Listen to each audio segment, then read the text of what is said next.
പ്രകൃതിയുടെ താളം സൗമ്യ ക്യാൻവാസിൽ പകർത്തുമ്പോൾ അത് ഉത്തമ കലാസൃഷ്ടിയായി മാറും. ചായോത്ത് പെരിങ്ങാര ക്ഷേത്രത്തിന് സമീപത്തെ ഈ കലാകാരിക്ക് താൻ വരയ്ക്കുന്ന ചിത്രങ്ങളെല്ലാം ജീവനോളം വിലപ്പെട്ടതാണ്. This news sponsored by Bobby Chamanur International Jewelers, traditionally trusted for 162 years. 9ാം ക്ലാസ്സിൽ പഠിക്കുമ്പോൾ സ്കൂളിലെ ചിത്രകലാധ്യാപകനാണ് സൗമ്യയിലെ ചിത്രകാരിയെ കണ്ടെത്തിയത്. വീട്ടുകാർ വാങ്ങി നൽകിയ കളർ പെൻസിലുകളിലായിരുന്നു തുടക്കം. +2 പഠനത്തിന് ശേഷം KGCE ഡിപ്ലോമയും നേടി. ജലച്ചായവും പെൻസിൽ ഡ്രോയിങ്ങുമെല്ലാം ശാസ്ത്രീയമായി പഠിച്ചെടുത്തതാണെങ്കിലും എണ്ണച്ചായവും ആക്രിലിക്കും മ്യൂറൽ വരകളുമെല്ലാം സ്വന്തമായി സ്വായത്തമാക്കിയതാണ്. ഇതിനിടെ കമ്പ്യൂട്ടർ ഗ്രാഫിക് ഡിസൈനും പഠിച്ചു. വരച്ച ചിത്രങ്ങൾ സമൂഹമാധ്യമങ്ങളിൽ പങ്കുവച്ചതോടെയാണ് സൗമ്യയെ പുറം ലോകം അറിയാൻ തുടങ്ങിയത്. ഇതിന് വൻ സ്വീകാര്യത ലഭിച്ചതോടെ വരയെ ഉപജീവനമാർഗമായി സ്വീകരിക്കുകയും ചെയ്തു.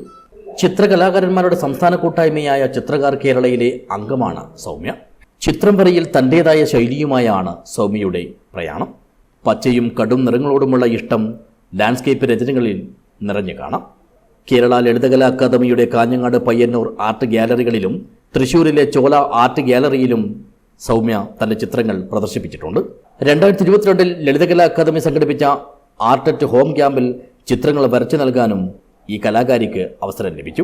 പ്രാദേശിക ക്യാമ്പുകളിലും പ്രദർശനങ്ങളിലും പങ്കെടുക്കുന്നുണ്ട്.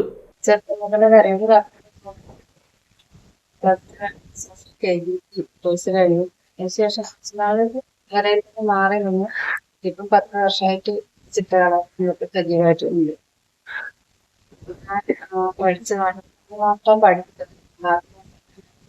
കണ്ടുപഠിച്ചതാണ് പെയിന്റിങ്. വരകളിൽ കൃഷ്ണനും രാധയും ചിത്രമാണ് കൂടുതൽ വിറ്റുപോയതെന്ന് സൗമ്യ പറയുന്നു. വരയ്ക്കൊപ്പം വായനയും സൗമ്യക്ക് പ്രിയപ്പെട്ടതാണ്. മംഗളൂരു HPL ഉദ്യോഗസ്ഥരായ വിമുക്ത ഭടൻ CK ബാബുവാണ് ഭർത്താവ്. News bureau, Nileshwar.